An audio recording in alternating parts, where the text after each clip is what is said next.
This is a board file from MicroSim Design Lab. It describes an electronic circuit board.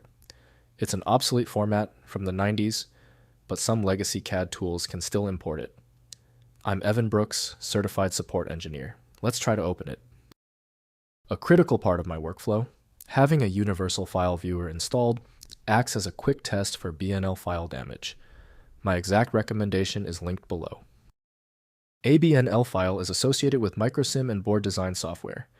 It stores data related to circuit board layouts, schematics, and simulation results.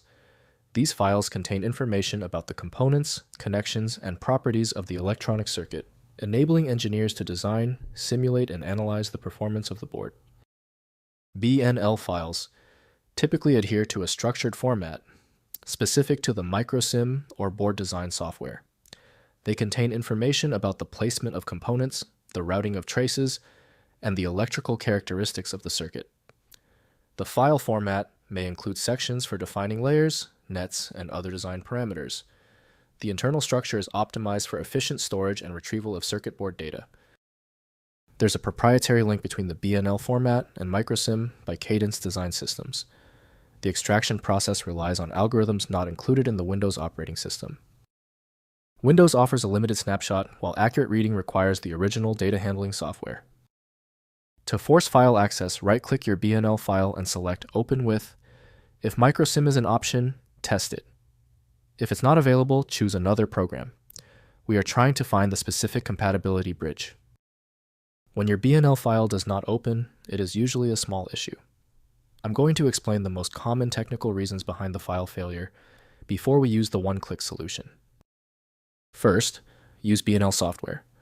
Open the file using the original BNL backup software, e.g. specific accounting or medical program that created the file.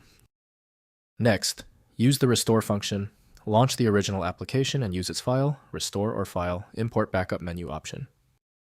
Finally, rename extract.